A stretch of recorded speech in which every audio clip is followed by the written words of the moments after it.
Our church home is a gift bestowed upon us by previous generations.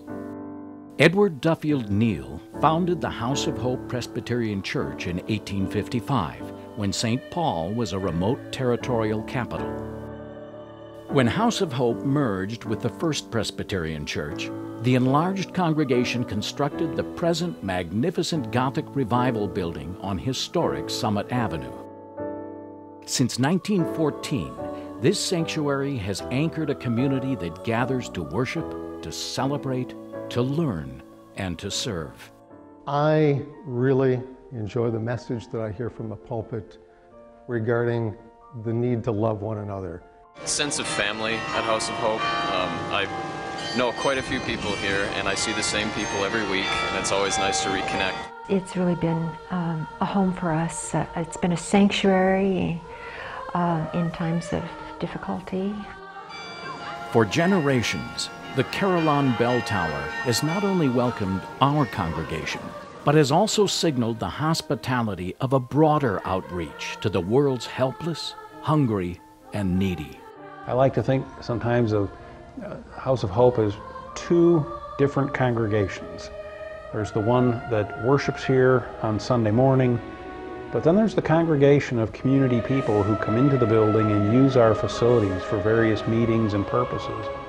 4 classic pipe organs and choirs of all ages have made the building resound with music celebrating God's presence. I started singing here when I was 4 years old, and now it's like a deep part of who I am. They go to Sunday school every Sunday.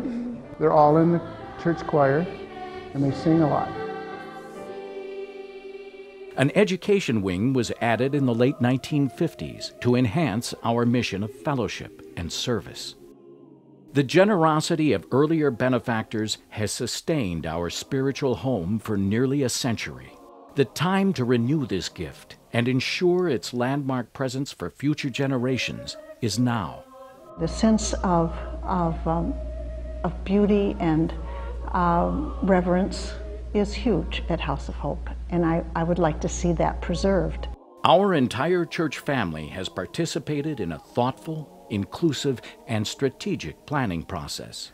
I'm excited, and I hope that all of you will become excited. We have had some tours of the facility for people, and they come away realizing that things have to be done. We have plenty of space within our church, so it's not about adding to the footprint.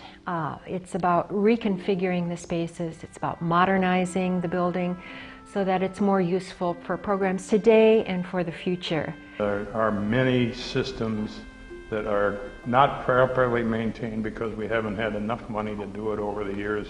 The bell tower is our biggest single undertaking because the 100-year-old stonework is water's gotten behind it. It's beginning to move, and that needs to be repaired sooner rather than later. If we had a working kitchen, we could bring in people from the community and feed in maybe once a month, have a meal. I would love to see a new kitchen and have it in use again. It's a great place for people to gather. We used to use the kitchen a lot.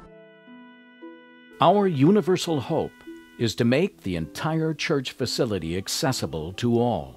As a congregation that prides itself on being open and welcoming and inviting to all people, removing the barriers that prevent some with mobility issues from being able to even get into the building will make a huge contribution to our life together. There are too many steps, like places where there's 2 steps to get to a bathroom, for instance. We just need to take care of that. I'm most interested in House of Hope becoming a more welcoming church for our seniors, to make it easier for them to get around and to stay in touch with church members and our clergy. We are equally enthusiastic about making the facility welcoming to the young. Being a parent with young children, I constantly am thinking about investing in them and their future. My vision for the House of Hope in the future is our dedication that we have decided to make to our youth of this church, our young people and our young adults. We're finally putting our money where our mouth is and doing the best for our young people, which is our future at House of Hope. Our participation in this campaign is vital to our hopes for the years to come. We're asking people to consider making the largest gift they've ever made. House of Hope has not done a capital campaign in a long time. The time is now. This is such an important physical building, but also community, and we all revolve around this building.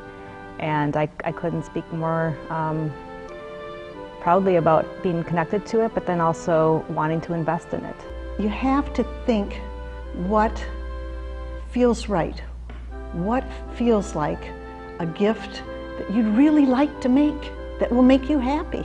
You could probably do it. I've made a pledge and I feel good about it.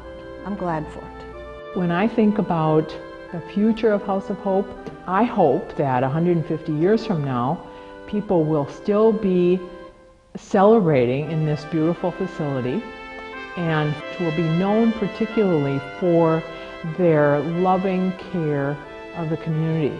The need is real, and we have a responsibility to make good on the great gift that has been given to us.